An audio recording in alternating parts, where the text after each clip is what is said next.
Hello दोस्तों, मैं आप सबका स्वागत करता हूं फ्यूचर व्हील 247 पे। मैं अंजनी तिवारी आप सबका फ्यूचर व्हील परिवार की तरफ से हार्दिक स्वागत करता हूं। अभी तक आप सबको, जैसा कि आप सब देख सकते हैं कि यहाँ पे यूपी ट्रिपल एस सी पेट का 2023 के जो साइंस से रिलेटेड क्वेश्चन सेट चल रहे हैं, मैं उनके बारे में बात करते ही चला हुआ आ रहा हूँ। और हमारी जो टीम है वो अलग अलग सब्जेक्ट को अलग अलग तरीके से स्टडी करा रही है। आप यहाँ पे देख सकते हैं कि आज का हमारा जो लेक्चर है वो 3rd नंबर 1 है। अब जिसमें आपको क्या मिलेगा भाई, संभावित प्रश्न मिलेंगे, साथ ही साथ क्वेश्चन रहेगा और उसका क्या रहेगा, कॉन्सेप्ट रहेगा। तो इन्हीं सारे कॉन्सेप्ट को समझते हुए आज हम चलते हैं अपने 3rd लेक्चर की तरफ। अभी तक हम लोगों ने कई टॉपिक्स के बारे में बात कर लिया है, तो चलिए पहले क्वेश्चन की तरफ चलते हैं। पहला क्वेश्चन क्या कह रहा है कि मानव में पिट्यूटरी ग्रंथि कहां पाई जाती है। तो सबसे पहले तो अगर हम बात करें मानव की, तो मानव में जो ग्रंथियां हैं, मानव में ग्रंथियां हम उपस्थिति के अनुसार क्या करते हैं, निम्न भागों में बांटते हैं।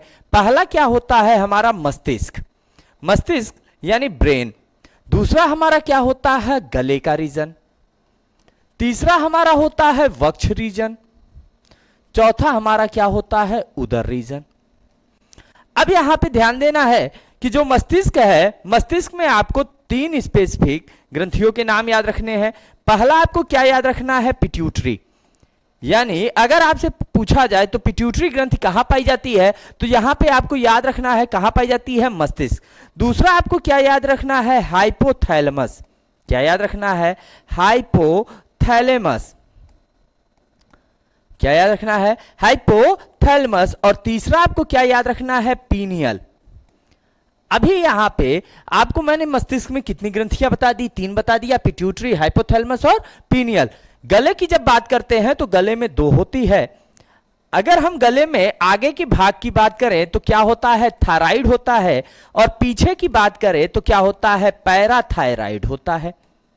तो यानी आगे और पीछे से एक रिलेट रखिएगा, आगे थायराइड और गले में पीछे क्या होता है, पैराथायराइड।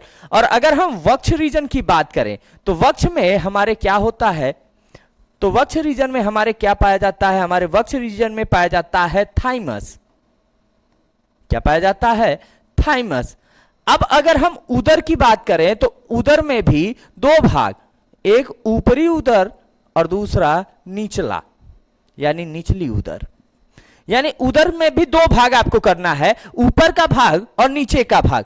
ऊपर के भाग में आपको मिलेगा एड्रिनल। क्या मिलेगा, एड्रिनल। और नीचे के भाग में आपके क्या होंगे, लैंगिक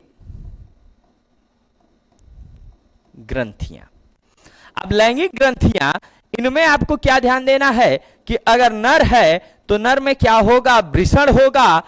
और अगर मादा है तो क्या होगा, अंडाशय। अब यहां पे आपको ध्यान देना है कि अगर स्थिति आपसे पूछी जाए कि कौन सी ग्रंथि मनुष्य में कहां उपस्थित होता है, तो मानव को आप क्या कीजिएगा कि उपस्थिति के अनुसार 4 भागों में बांटिएगा। पहला आपका क्या होगा, मस्तिष्क होगा। दूसरा आपका क्या होगा, गला होगा। तीसरा आपका क्या होगा, वक्ष होगा। और चौथा आपका क्या होगा, उदर होगा। मस्तिष्क में आपको कितनी ग्रंथियां याद रखनी है, 3। पहला आपका क्या होगा, पिट्यूटरी। दूसरा हाइपोथैलेमस। तीसरा पीनियल। गले की बात करें तो गले में पहला क्या होगा, थाइमस। दूसरा क्या, थायराइड। दूसरा क्या होगा, पैराथायराइड। थाइमस की बात करें तो यह केवल वक्ष में होता है। ऊपरी उदर में आपका क्या होता है, एड्रिनल। और निचले उदर में क्या होता है, लैंगिक। अब यहां पे कुछ आपको स्पेसिफिक कंडीशन याद रखने हैं, पहले मैं उनकी बात कर लेता हूं। अब जैसे आपसे पूछा जाता है पिट्यूटरी, तो पिट्यूटरी प्रेजेंट कहां है, ये तो अभी मैंने आपसे बात कर लिया, मस्तिष्क में। इसका एक कॉमन नाम भी होता है, इसे हम लोग क्या कहते हैं, मास्टर ग्रंथि। क्या कहते हैं, मास्टर ग्रंथि। जब यही बात हम किसके लिए करते हैं, हाइपोथैलेमस के लिए। किसके लिए करते हैं, हाइपोथैलेमस। तो हाइपोथैलेमस को क्या कहा जाता है, मास्टर ऑफ मास्टर ग्रंथि। क्या कहा जाता है, मास्टर ऑफ मास्टर ग्रंथि। यानी यह मस्तिष्क की ग्रंथि को भी क्या करता है कि कंट्रोल करता है। यानी मास्टर ग्रंथि क्या करता है, हमारे पूरे शरीर को कंट्रोल करता है, मास्टर ही है ना। और मास्टर ऑफ मास्टर यानी मास्टर को भी कंट्रोल कौन करता है, हाइपोथैलेमस। पीनियल, पीनियल को क्या कहा जाता है, बायोलॉजिकल क्लॉक। क्या कहा जाता है? Biological clock. अब बायोलॉजिकल क्लॉक किसे कहोगे भाई? जैविक घड़ी बोला जाता है। अब जैविक घड़ी किसे कहोगे? तो जैविक घड़ी कहने का मतलब क्या है कि जैसे आप अलार्म लगा के सोते हो, अलार्म लगा के सोते हो डेली, आप उस टाइम पे जोन पे उठने का प्रयास करते हो और 2 दिन 3 दिन 4 दिन आप उस टाइम जोन पे उठते हो, उसके बाद अलार्म बजे चाहे ना बजे आपकी नींद अपने आप उस टाइम जोन पे खुल जाती है। आप जिस टाइम लंच करते हो उस टाइम पे अचानक से ही आपको क्या फील होने लगता है? भूख फील होने लगती है ना, हंगरनेस फील होती है। तो इसको कौन कंट्रोल करता है? पीनियल। अब यहां पे आपको ध्यान देना है कि जो थाइमस है, थाइमस को कहा जाता है एजिंग ग्रंथि। यानी जो थाइमस है, जैसे जैसे आपकी एज बढ़ेगी वैसे वैसे ये क्या होता जाता है? डिक्रीज करता जाता है और लास्ट समय ऐसा आता है कि ये डिसअपीयर हो जाता है। तो इसीलिए इसे क्या कहा गया? एजिंग। अब जब हम बात करते हैं एड्रिनल, किसकी बात करते हैं? एड्रिनल। तो एड्रिनल को कहा जाता है इमरजेंसी। क्या कहा जाता है? इमरजेंसी ग्रंथि। यानी यह ग्रंथि ऐसा होता है कि जो हमारे शरीर में जब कोई आवश्यक कंडीशन आ जाता है, आवश्यक अवस्था आ जाती है, उसमें यह स्वतः ही क्या हो जाता है? सक्रिय हो जाता है। तो इसीलिए एड्रिनल को क्या कहा गया? इमरजेंसी ग्रंथि। और वृषण और अंडाशय, इनकी अगर हम बात करें तो इन दोनों को मिला के यह कहा जाता है जैविक ग्रंथि। क्या कहा जाता है? जैविक ग्रंथि। अब जैविक ग्रंथि क्यों कहा जाता है? क्योंकि अगर वृषण और अंडाशय सक्रिय अवस्था में है तो वृषण से क्या बनेगा? स्पर्म बनेगा, जिसे बीजाणु कहेंगे। अंडाशय से अंडाणु बनेगा और ये दोनों नए जीव के निर्माण में सहायक होते हैं। इसीलिए यहां पे आपको ये सारे कॉमन नेम भी आपको याद रखने हैं। ये बात क्लियर हो गई? तो यहां पे अभी तक मैंने आपसे क्या बात किया कि पिट्यूटरी का कॉमन नेम क्या है, यानी पिट्यूटरी को सामान्य अवस्था में क्या कहते हैं, सामान्य नाम क्या है। अब यहां पे हम वापस आते हैं अपने क्वेश्चन की तरफ। अब यहां पे क्या है कि मानव में पिट्यूटरी ग्रंथि कहां उपस्थित है? तो भाई यहां से आप देख सकते हो पिट्यूटरी किस में है? मस्तिष्क में। तो जहां पे हो, अरे भाई गले में कौन सी है? आप ऐसे ही चलो आओ, गले में थायराइड है ना, और कौन है? पैराथायराइड। ये है कि नहीं है भाई? जल्दी से आंसर करते चलो। मानो भाई, तो मानो तो है ये है ना, ये मानो में कहा पूछा गया है ना, तो मानो तो ऐसे ही ऑप्शन ही नहीं लेना है। अब बचा मस्तिष्क। मस्तिष्क में कौन कौन सी है भाई? आपकी 3। एक आपकी क्या है? पिट्यूटरी। दूसरी क्या है? पीनियल। और क्या है? हाइपोथैलेमस। तो यहां पे ऑप्शन आपका कौन सा सही होगा? थर्ड वन, यानी सी। ये बात क्लियर हो गई? अब आप यहां पे हर एक क्वेश्चन का एक ऑप्शन देख रहे हैं, लेकिन आपको हर एक ऑप्शन के बारे में समझना है। किसी भी एग्जाम में कोई भी ऑप्शन आपसे पूछ ले कि भाई, अब कोई किसी भी क्वेश्चन को पूछ ले कि भाई थायराइड कहां होता है, तो थायराइड कहां होता है? गले में। यह आपको पता होना चाहिए। चलिए अब नेक्स्ट क्वेश्चन की तरफ चलते हैं। मानव में किस रक्त समूह को सर्वदाता समूह कहा जाता है? तो सबसे पहली बात अगर हम बात करें मानव रक्त की, किसकी बात कर रहे हैं? मानव रक्त। अब यहां पे आपको ध्यान क्या देना है कि अगर मानव रक्त में परिसंचरण की बात की जाए, किसकी बात की जाए? परिसंचरण। तो परिसंचरण की खोज किसने किया था? विलियम हार्वे ने। किसने किया था? William Harvey. यह आपको याद रखना है। यह क्वेश्चन में बहुत बार पूछा गया है कि परिसंचरण की खोज किसने की थी, परिसंचरण तत्व की खोज किसने की थी? तो किसने किया था? विलियम हार्वे ने। लेकिन जब हम रक्त समूह की बात करेंगे तो रक्त समूह की खोज किसने किया था? Karl Landsteiner. किसने किया था? Karl Landsteiner. अब भाई यहां से क्या हो गया कि रक्त समूह की खोज किसने कर दिया? Karl Landsteiner. परिसंचरण की खोज किसने कर दिया? William Harvey. कार्ल लैंडस्टीनर ने क्या किया कि मानव रक्त समूह को, अब ये आपको याद रखना है कि मानव रक्त समूह को इन्होंने क्या कहा? एबियो रक्त समूह। क्या कहा? एबियो रक्त समूह। अब एबियो कहने का तात्पर्य यहां पे क्या था कि भाई मानव के पास रक्त क्या होता है? रक्त समूह ए होता है, और क्या होता है? बी होता है, और क्या होता है? ए बी, और चौथा रक्त समूह ओ।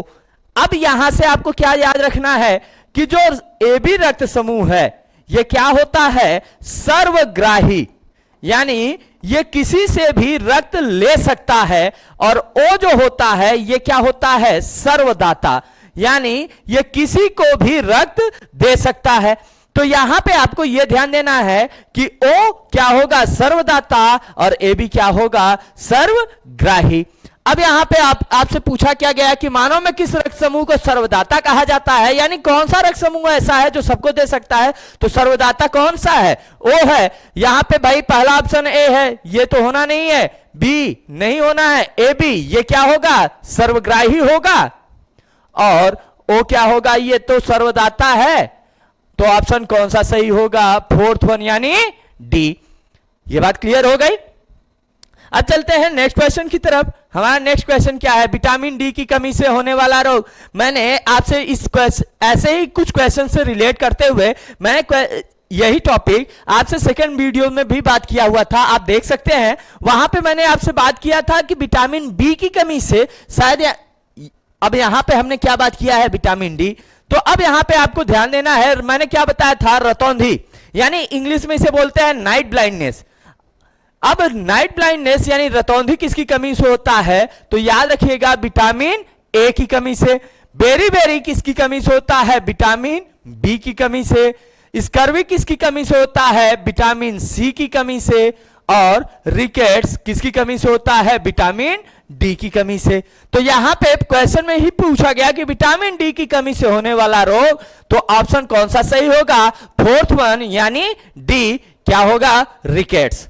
ये बात क्लियर हो गई। अब चलते हैं नेक्स्ट क्वेश्चन की तरफ। अब नेक्स्ट क्वेश्चन में क्या कहा गया कि मच्छर द्वारा फैलने वाला रोग है। किसके द्वारा रोग कौन सा फैल रहा है, कि भाई मच्छर किस रोग को फैला रहा है, मच्छर किस रोग को फैलाने का काम कर रहा है। तो भाई डेंगू किससे होता है, एडीज इजिप्टी, किससे होता है, एडीज इजिप्टी। मलेरिया किससे होता है, मलेरिया किससे होता है भाई, फीमेल एनाफिलीज, यानी यहां पे क्या याद रखेंगे, एनाफिलीज। और पीत ज्वर इसे क्या कहते हैं, येलो फीवर, यह भी किससे होता है, एडीज इजिप्टी। अब ये तीनों क्या हैं, एडीज इजिप्टी, एनाफिलीज, और जैसे आप कई क्यूलेक्स, इन सब के बारे में पढ़ते हो, तो ये कौन होते हैं, मादा, क्या होते हैं, मादा मच्छर। अब यहां पे एक बात याद रखिएगा, आप नेचुरल फिनोमेना है कि जितनी भी बीमारियां होती हैं, ज्यादातर बीमारियां किससे होती हैं, मादा से। यानी अब ऐसा नहीं है कि आप महिलाओं की बात कर लो, यहां पे मच्छर की बात हो रही है, यानी वाहक, कैरियर जिसे आप बोलते हो। ज्यादातर बीमारियों के वाहक कौन होते हैं, महिलाएं होती हैं, और यहां पे ज्यादातर महिलाएं क्या होती हैं, मच्छर। ये बात क्लियर। तो यहां पे अब इस क्वेश्चन का आंसर क्या हो जाएगा कि भाई डेंगू भी किससे हो रहा है, मादा मच्छर से। मलेरिया भी किससे हो रहा है, मादा मच्छर से। पीत ज्वर भी किससे हो रहा है, मादा मच्छर से। तो ऑप्शन कौन सा सही होगा, फोर्थ वन यानी ये सभी। ये बात क्लियर हो गई। अब चलते हैं नेक्स्ट क्वेश्चन की तरफ। हमारा नेक्स्ट क्वेश्चन क्या है कि एक जलीय पौधे को क्या कहते हैं। यानी अब बेटा यहां पे आपको क्या समझना है, जलीय पौधे, जलीय पौधे आप किसे कहते हो, कि ऐसे पौधे जो जल में पाए जाएं। क्या है कि ऐसे पौधे जो जल में पाए जाएं। अब जो जल में पाए जाते हैं उनके बारे में बात किया जा रहा है। तो जल में, तो जल को हम लोग इंग्लिश में क्या कहते हैं भाई, हाइड्राइड कंडीशन।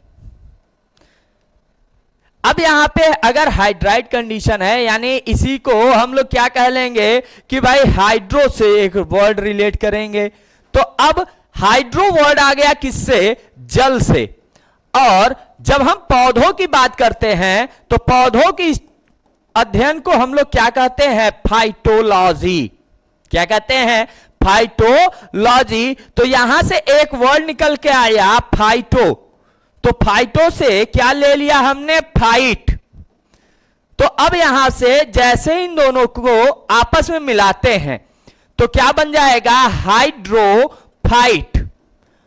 क्या बन जाएगा? हाइड्रोफाइट। तो क्या कहा गया कि ऐसे पौधे जो जल में पाए जाते हैं, तो जल में कौन पाया जाएगा? हाइड्रोफाइट। क्यों पाया जाएगा भाई? क्योंकि ये किसके उपस्थिति में है? जल में। अब दूसरा, पहले तो यहां पे ऑप्शन देखते हैं, जीरोफाइट। जीरो कहने का मतलब है जहां पे क्या ना हो, पेड़ ही ना हो, लगभग नगण्य हो। तो ऐसी स्थिति कहां पे होती है? मरुस्थल यानी डेजर्ट में। आप देखते हो ना कि जब भी आप पढ़ते हो ना सहारा का रेगिस्तान, सहारा का रेगिस्तान, रेगिस्तान में पेड़ ही बहुत कम होते हैं। तो जहां पे पेड़ों की संख्या बहुत कम हो उन्हीं को तो हम मरुस्थल कहते हैं। और ऐसे पेड़ जैसे नागफनी हो गया, ये सब क्या होंगे? जीरोफाइट। जो पानी में पाए जाएंगे वो क्या हो जाएंगे? हाइड्रोफाइट। तो यहां से ऑप्शन कौन सा सही होगा? यहां से ऑप्शन सही होगा आपका सेकेंड, हाइड्रोफाइट। चलिए अब चलते हैं नेक्स्ट क्वेश्चन की तरफ। नेक्स्ट क्वेश्चन में क्या कहा जा रहा है कि विश्व का सबसे लंबा घास किसे कहा जाता है? अब यहां पे आपको ध्यान देना है। अब सबसे पहली चीज, जो सिकोया है, इसे क्या कहा जाता है? यूकेलिप्टस। इसे क्या कहा जाता है? और बांस। पहले इन तीनों के बारे में समझते हैं। सिकोया क्या होता है? पौधा होता है, जिसे आप क्या कह सकते हो यहां? पेड़। यूकेलिप्टस क्या होता है? यह भी पौधा होता है। कैसा होता है? झाड़। और बांस क्या होता है? घास होता है। क्या होता है? घास होता है। सिकोया को हम लोग क्या कहते हैं? Redwood tree. यह आपको जरूर याद रखना है। क्या कहते हैं? Redwood tree. यूकेलिप्टस को क्या कहते हैं? मृदा का जलीय राक्षस। यानी ये मिट्टी का वो जलीय राक्षस है कि ये जो पूरे जमीन की पानी को ये क्या करता है? सोख लेता है, बहुत जल्दी ये वाटर को डिसॉल्व करता है। और घास क्या है? बांस जो है ये क्या होता है? घास होता है। इसे हम लोग क्या कहते हैं? इसे हम कहते हैं गरीबों का या की कह लो ऊर्जा स्रोत। ये आप याद रखिएगा। अब यहां पे आप ध्यान दीजिएगा कि जो सिकोया है ये विश्व का सबसे बड़ा पेड़ है। सिकोया क्या है? विश्व का सबसे बड़ा, क्या कह लीजिए? विश्व का सबसे चौड़ा पेड़ कह लीजिए, सबसे चौड़ा पेड़। अब इसके बीच से बेटा क्या हुआ है कि काट कर अमेरिका में, आप इसे गूगल पे भी सर्च कर लोगे तो वहां भी आप पाओगे कि सिकोया को काट कर बीच से रोड पास कराई गई है। तो ये इतना चौड़ा पेड़ होता है। यूकेलिप्टस ये लंबा पेड़ होता है, सबसे लंबा पेड़ आप कह सकते हो इसे। अब सिकोया चौड़ा हो गया, यूकेलिप्टस लंबा हो गया। और बांस क्या होता है? सबसे लंबी घास। क्या होता है? सबसे लंबी घास होती है। अब यहां पे आपको कैसे याद रखना है कि भाई पूछा क्या गया कि विश्व का सबसे लंबा घास किसे कहा जाता है? तो आप खुद ही बताओ, आंसर करो भाई जल्दी जल्दी। क्या होगा आंसर? तो इसका आंसर क्या निकल के आएगा भाई? बांस, यानी third one, option C. Clear? अब चलते हैं नेक्स्ट क्वेश्चन की तरफ। अब यहां पे थोड़ा सा आपको दिमाग लगाना है। क्या कह रहा है? पुष्पों का अध्ययन क्या कहलाता है, यानी पुष्पों के अध्ययन को आप क्या कहते हो? तो एक एक वर्ड को समझते हैं। एग्रेस्टोलॉजी जब भी आ जाए ना, एग्रेस्टोलॉजी होता है। अब एग्रेस्टोलॉजी में प्रिंट है, थोड़ा सा मैं ऐसे कर दे रहा हूं, एग्रोस्टोलॉजी। अब एग्रोस्टोलॉजी में क्या होता है? ये किसकी स्टडी की बात करता है? तो ध्यान देना, ये किसकी अध्ययन की बात करता है? घासों का अध्ययन। यानी अगर हम एग्रेस्टोलॉजी की बात कर रहे हैं तो किसका अध्ययन करेंगे? घास का। आते हैं पहले इस पे, स्पर्मोलॉजी। जब भी हम स्पर्मोलॉजी की बात करते हैं तो ये किसके अध्ययन की बात करते हैं? बीजों का। तो स्पर्मोलॉजी में किसका अध्ययन होता है? बीजों का। और जब डेंड्रोलॉजी की बात करते हैं तो किसका अध्ययन करते हैं? झाड़ या पौधों का। और जो हमारा सेकेंड वन ऑप्शन है एंथ्रोलॉजी, ये किसका अध्ययन कहलाता है? पुष्पों का, पुष्पों का अध्ययन। अब एक बात और याद रखिएगा कि भाई पुष्पों के अध्ययन को एंथ्रोलॉजी का अदर नाम क्या पूछ लेगा तो आपको याद रखना है फ्लोरीकल्चर। क्या नाम याद रखना है? फ्लोरीकल्चर। यानी फ्लोरीकल्चर किसे कहते हैं कि भाई फ्लोरीकल्चर का मतलब क्या निकल के आया कि फ्लोरीकल्चर क्या होता है? पुष्पों का अध्ययन। ये बात क्लियर? तो यहां पे क्वेश्चन नंबर 7 का जो क्वेश्चन है इसमें क्या पूछा गया कि पुष्पों का अध्ययन कहलाता है, तो क्या होगा? Option second anthropology. ये बात क्लियर? अब चलते हैं नेक्स्ट क्वेश्चन की तरफ। हमारा नेक्स्ट क्वेश्चन क्या है कि भाई रक्त का शुद्धिकरण करता है, यानी रक्त को कौन शुद्ध करता है? तो अब चलिए पहले यहां से हृदय चलते हैं। तो हृदय क्या करता है? रक्त का परिवहन। क्या करता है? रक्त का परिवहन। यकृत क्या करता है? यकृत तो भाई रक्त से कोई लेना देना ही नहीं, ये तो पित्त से इसकी बात होती है। थोड़ा सा यकृत का रक्त के साथ एक रिलेशन ये होता है कि जब छोटे बच्चे होते हैं जो माँ के घर में होते हैं उनमें यकृत क्या बनाता है? रक्त बनाता है। फेफड़ा क्या करता है? गैसीय विनिमय करता है। क्या करता है? गैसीय विनिमय। और वृक्क क्या करता है? रक्त का शोधन।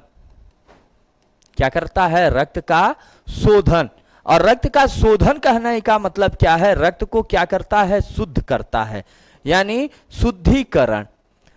तो अब यहां से आपसे क्वेश्चन क्या पूछा गया कि रक्त का शुद्धिकरण करता है, तो ऑप्शन कौन सा सही होगा? फर्स्ट ऑप्शन यानी वृक्क। यानी वृक्क ऐसा अंग होता है जो क्या करता है? रक्त का शोधन करता है, रक्त का शुद्धिकरण करता है। चलिए अब चलते हैं नेक्स्ट क्वेश्चन की तरफ। अब यहां पे क्या है? मछलियों का उत्सर्जी पदार्थ क्या है? अब उत्सर्जी पदार्थ को समझने के लिए आप सबसे पहले क्या करिए कि भाई मछली, दूसरा आपका क्या होगा? उभयचर, सरीसृप, पक्षी और स्तनधारी। अब इसमें आपको क्या ध्यान देना है कि जो मछली है, मछलियों में जो पदार्थ होता है जिसका ये शोधन करते हैं वो क्या होता है? अमोनिया। उभयचर और सरीसृप में क्या होता है? अमीनो अम्ल। क्या होता है? अमीनो अम्ल। पक्षियों में क्या होता है? यूरिक अम्ल। क्या होता है? यूरिक अम्ल। और स्तनधारी में क्या होता है? यूरिया। एक बात ये आपको याद रखना है, ओ यहां पे मैंने थोड़ा सा यूरिया। अब यहां पे आपको क्या ध्यान देना है कि जो मछली है, मछलियों का उत्सर्जी पदार्थ अब क्या हो गया? यहां से तो आपको मिल गया अमोनिया, लेकिन एक बात ध्यान देना है कि 1 ग्राम अमोनिया को निकालने के लिए मछलियां कितने ग्राम जल की आवश्यकता होती है? तो ऐसे मैं लिख रहा हूं 1 ग्राम के 1 ग्राम कितना जल चाहिए भाई? 500 ग्राम जल। अमीनो अम्ल के लिए कितना जल चाहिए? 250 ग्राम जल। और यूरिक अम्ल के लिए कितना चाहिए? 100 ग्राम जल। और यूरिया के लिए आपको क्या चाहिए? 50 ग्राम जल। यानी सबसे कम जो यूरिया होता है वो लेता है किसको? जल को निकलने के लिए। लेकिन सबसे ज्यादा जल कौन लेता है? मछलियां। इसीलिए कहा क्या जाता है कि अगर मछलियों को आप पानी से बाहर निकालते हो तो मछलियां मर जाती हैं। ऐसा क्यों? क्योंकि भाई उसको क्या होगा? 1 ग्राम यूरिया को 1 ग्राम अमोनिया को निकालने के लिए 500 ग्राम जल चाहिए, यानी उसको लगातार जल की जरूरत होती है। इसीलिए आप देख सकते हो कभी आपने घर में आर्टिफिशियल तरीके से भी रखा होगा तो उसमें मछलियों को आपने देखा होगा कि उनका जो मुंह होता है वो हमेशा खुला रहता है, चाहे वो सोए चाहे वो जागे, वो किसी भी अवस्था में रहे तो उनका मुंह खुला रहता है। और उनके शरीर में जो गिल्स होते हैं, जो गल फेफड़े होते हैं, उनसे ये क्या करते हैं? जल का आवागमन कराते हैं, जल का आदान प्रदान करते हैं और उसमें सबसे ज्यादा ये क्या करते हैं? जल को लेते हैं। इसीलिए अमोनिया की सहायता को निकालने के लिए इनमें सबसे ज्यादा जल की जरूरत होती है। तो यहां पे क्वेश्चन क्या है कि मछलियों का उत्सर्जी पदार्थ क्या है, तो अब तो आपको आंसर मिल ही गया होगा कि भाई थर्ड वन अमोनिया। अब चलते हैं नेक्स्ट क्वेश्चन की तरफ। बायोगैस में मुख्य रूप होता है, यानी बायोगैस किसका मुख्य रूप होता है, तो आपको ये सीधे याद रखना है बायोगैस, बायोगैस में क्या पाया जाता है, मीथेन। क्या पाया जाता है, मीथेन। और मीथेन का सूत्र क्या होता है, CH4। क्या होता है, CH4। अब मीथेन को जलने के लिए किसकी आवश्यकता होती है, यानी ज्वलनशीलता बनाने के लिए। क्या बनाने के लिए, ज्वलनशीलता। ज्वलनशीलता बनाने के लिए इनको किसकी आवश्यकता होती है, ऑक्सीजन की। किसकी आवश्यकता होती है, ऑक्सीजन। और ऑक्सीजन को किससे दर्शाते हैं हम, O2। तो यानी अगर हम बायोगैस की बात कर लें तो बायोगैस में अब क्या हो गया कि भाई मीथेन यानी CH4 और इसके साथ क्या आ जाएगा, ज्वलनशीलता के लिए O2। तो आप खुद ही आंसर बता सकते हैं कि इसके लिए कौन सा आंसर होगा। भाई CH4 है, यहां पे क्या है, CO2 तो नहीं होना है भाई, CH4 के साथ क्या होगा, O2। CH4 एंड O2, तो कौन सा ऑप्शन सही हो गया, सेकंड। इसमें तो भाई CO2 ऐसे ही कैंसिल आउट हो गया, इसमें CO2 कैंसिल आउट, तो इसका कौन सा ऑप्शन सही होगा, सेकंड वन। और सेकंड वन क्या होगा आंसर, CH4 एंड O2। ये बात क्लियर हो गई। अब चलते हैं नेक्स्ट क्वेश्चन। नेक्स्ट क्वेश्चन में आपसे पूछा क्या जा रहा है कि पित्तरस जमा होता है, यानी पित्तरस कहां जमा होता है। तो एक बात आपको याद रखना है कि जो पित्तरस है, पित्तरस का श्रावण कौन करता है। अब यहां ऐसे बात करते हैं, पित्तरस का श्रावण कौन करता है, यकृत। कौन करता है, यकृत। इसका संग्रहण कौन करता है, इसका संग्रहण कौन करता है, पित्ताशय। क्या कौन करता है, पित्ताशय। इसमें पित्तरस में जो अवयव होते हैं वो कौन कौन से होते हैं, बिलिरुबिन व बिलिवर्डिन।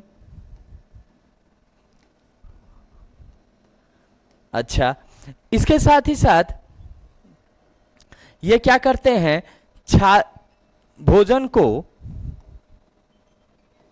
या भोजन का क्षारीय माध्यम बनाते हैं। यानी भोजन का ये कौन सा माध्यम बनाते हैं, क्षारीय माध्यम। तो यहां से आपको अब क्या समझना है कि भाई पित्तरस कहां से निकलता है, यकृत से। संग्रहित यानी संग्रहण को और क्या कहते हैं हम लोग, जमा। तो जमा कहां होता है, पित्ताशय में। और इसके मुख्य अवयव कौन होते हैं, बिलिरुबिन व बिलिवर्डिन। और ये भोजन का कौन सा माध्यम बनाता है, तो क्षारीय माध्यम। तो अब यहां से आप खुद ही आंसर बता सकते हैं भाई कि कौन सा होगा, ऑप्शन नंबर ए, पित्ताशय। अब अच्छा पूछा जाए कि ग्रहणी में क्या होगा और यकृत में क्या होगा। तो ग्रहणी यानी भाई पेट, ये ध्यान दीजिएगा, ग्रहणी से किससे रिलेट करना है, पेट। तो पेट में क्या निकलता है भाई, पेट से HCl निकलता है और गैस्ट्रिक जूस निकलता है। यकृत से तो ये निकलता है ना, संग्रहित तो होता नहीं। और प्लीहा को क्या कहा जाता है, कब्रिस्तान। किसका, रक्त का। प्लीहा क्या होती है, रक्त का कब्रिस्तान। यानी यहां पे जो रक्त क्या हो जाते हैं, मर जाते हैं, जिन रक्त समूह का जिन रक्त कणों की डेथ हो जाती है उनको प्लीहा क्या करती है, नष्ट कर देती है। तो इसीलिए प्लीहा को क्या कहा जाता है, रक्त का कब्रिस्तान या कब्र। यकृत को क्या कहा जाता है, पित्त का श्रावण करना। ग्रहणी को क्या कहा जाता है, गैस्ट्रिक जूस का श्रावण करने के लिए। और पित्ताशय में क्या होता है, पित्तरस का जमाव होता है। ये बात क्लियर हो गई। तो यहां से आंसर आपको मिल गया कि भाई पित्तरस जमा होता है, कहां जमा होता है, पित्ताशय में। थोड़ा सा अब यहां पे क्या है कि छिली हुई सब्जियों को धोने के लिए, किसको, छिली हुई सब्जियों को धोने से कौन सा विटामिन निकल जाता है, किसको धोने से, छिली हुई सब्जियों को। तो भाई छिली हुई सब्जी को क्या आप कर रहे हो, धो रहे हो, धोना। तो धोते कैसे हो, जल की सहायता से। किसकी सहायता से, तो जल में जल के वजह से निकल जा रहा है, यानी जो जल में घुल जाए।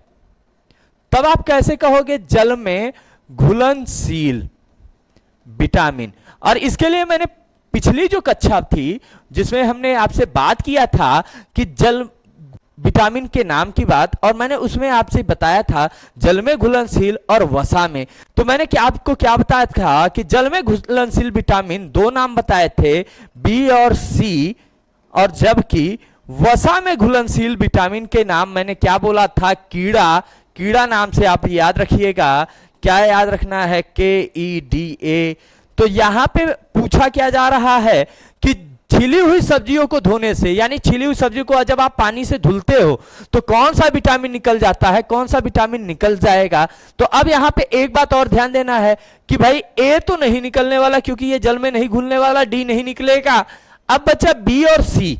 अब इसमें आपसे थोड़ा सा ध्यान देना है कि भाई जो बी होता है जल में घुलनशील होता है, लेकिन यह सामान्य अवस्था में नहीं होता, सामान्य अवस्था में नहीं, यानी इसे हल्का सा आप जैसे ही गर्म करेंगे तब ये घुल जाएगा। लेकिन सी जो होता है वो किसी भी अवस्था में आसानी से घुल जाता है, जैसे नींबू, ये क्या करता है, आसानी से घुल जाता है। तो इसीलिए यहां पे आपको जब ये दोनों ऑप्शन मिले बी और सी, तो इसमें आपको पूरा ध्यान ये देना है कि कौन संभवतः होना ही है। तो यहां पे कौन होगा, विटामिन सी, यानी ऑप्शन नंबर थर्ड। ये बात क्लियर हो गई। अब चलते हैं नेक्स्ट क्वेश्चन की तरफ। नेक्स्ट क्वेश्चन कह रहा है कि औसत वयस्क में, अच्छा थोड़ा सा यहां पे ये मिसप्रिंट है, आगे चलते हैं। यहां पे क्या है कि औसत वयस्क में शरीर में कितना रक्त पाया जाता है या कितना रक्त होता है। तो अब यहां पे आप ध्यान दीजिएगा कि वयस्क की जब बात किया जाए ना, तो शरीर के भार का क्या कहा जा रहा है, शरीर के भार का 7 से 8% भाग रक्त होता है। यानी जो हमारे शरीर का भार होता है ना, उसका 7 से 8% भाग क्या होता है, रक्त होता है। क्या होता है, रक्त होता है। अब यहां पे आपको ध्यान देना है कि जो सामान्य वयस्क हैं, इनका जो शरीर का भार होता है वो 75 किलोग्राम से लेके कितना होता है, 85 किलोग्राम। जब हम इससे इनका भार प्रतिशत निकालते हैं तो ये लगभग कितना आता है, 5 लीटर, और ये कितना आता है, 6 लीटर।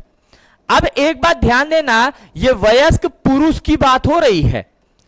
किसकी बात हो रही है, वयस्क पुरुष। तो वयस्क पुरुष में जो रक्त है ये कितना आता है, 5 से 6 लीटर। लेकिन जब हम यही बात वयस्क महिला की करते हैं, किसकी करते हैं, वयस्क महिला, तो वयस्क महिला के लिए आपको एक बात ध्यान देना है कि वयस्क महिला का जो भार होता है ना, वो सामान्य से कम हो जाता है, और उनमें जो औसत रक्त माना जाता है वो क्या माना जाता है, 4 लीटर से 5 लीटर। ये जरूर याद रखिएगा आप कि भाई 5 से 6 लीटर ये कॉन्सेप्ट किसके लिए है, वयस्क पुरुष के लिए, और वयस्क महिला के लिए कितनी है, 4 से 5 लीटर। लेकिन अगर ये कहा गया कि औसत वयस्क में शरीर में कितना रक्त होता है, तो आपको यही ऑप्शन के साथ जाना है।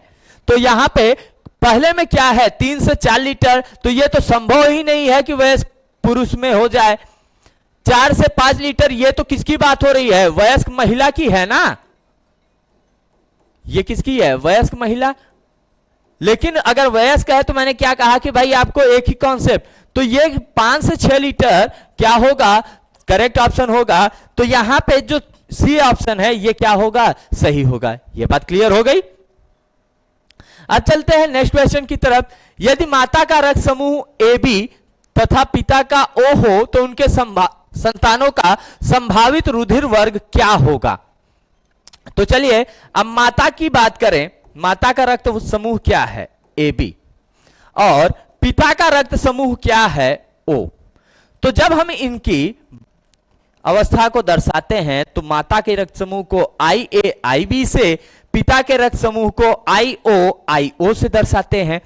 जब हम इनका आपस में क्रॉस कराते हैं तब क्या करते हैं, अब यहां पे आपको ये थोड़ा सा ध्यान देना है इस प्रक्रिया को। यहां पे I कितने, 1 2, यानी 2 इधर, 1 और 1, 2 इधर, तो टोटल कितने हो गए, 4, 2 दूनी 4। अब यहां खाने मैंने कितने बना लिए, 4। पहले में आपको क्या रखना है, IA, दूसरे में IB। इसमें क्या करना है आपको, IO, फिर क्या करना है IO। मैंने ऐसे लिख लिया। अब आपको क्या करना है, ऊपर से नीचे जाना है। तो ऊपर से नीचे पहले आप क्या भरेंगे, IA, यहां भी क्या भर लेंगे IA, यहां से आप क्या भरेंगे IB, यहां से क्या भरेंगे IB।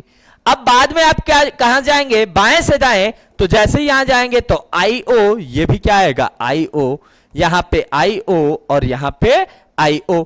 अब आप देखिए ये जो भाग है इसमें जो रक्त समूह मिल रहा है वो क्या है IAIO। और जब हम इस वाले भाग की बात करेंगे तो यहां पे हमें क्या मिल रहा है IBIO। अगर O है और उसके साथ कोई अलग है, जैसे A है तो रक्त समूह क्या होगा, A होगा। B और O है तो रक्त समूह क्या होगा, B होगा। तो यहां से आपको दो तरीके के संतान मिल रहे हैं, एक रक्त समूह A वाला, दूसरा रक्त समूह B वाला।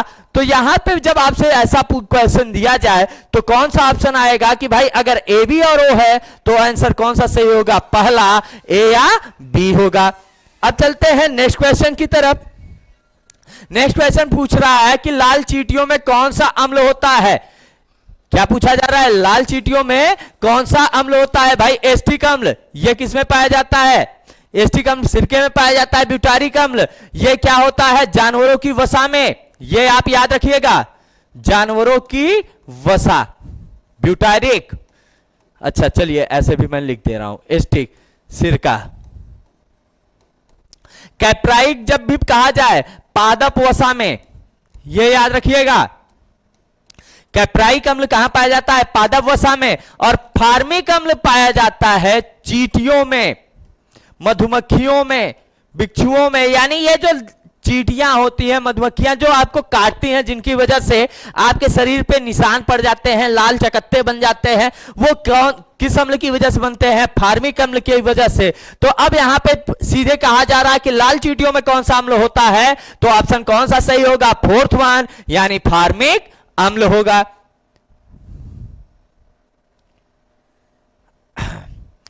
अब जैसा कि आप सब देख सकते हैं कि आज का हमारा सेशन खत्म हो गया। अब इस सेशन खत्म होने के साथ ही आप सबसे एक उम्मीद और आशा होती है कि आप सब हमारे YouTube चैनल फ्यूचरविल 247 को ज्यादा से ज्यादा लाइक करेंगे, सपोर्ट करेंगे। और इसके लिए मैं अंजनी तिवारी आप सबका तहे दिल से धन्यवाद करता हूं। तो चलिए आज का सेशन यहीं पे खत्म किया जाए और मिलते हैं आपसे नए वीडियो के साथ। तब तक आप सबसे यही आशा रहेगी।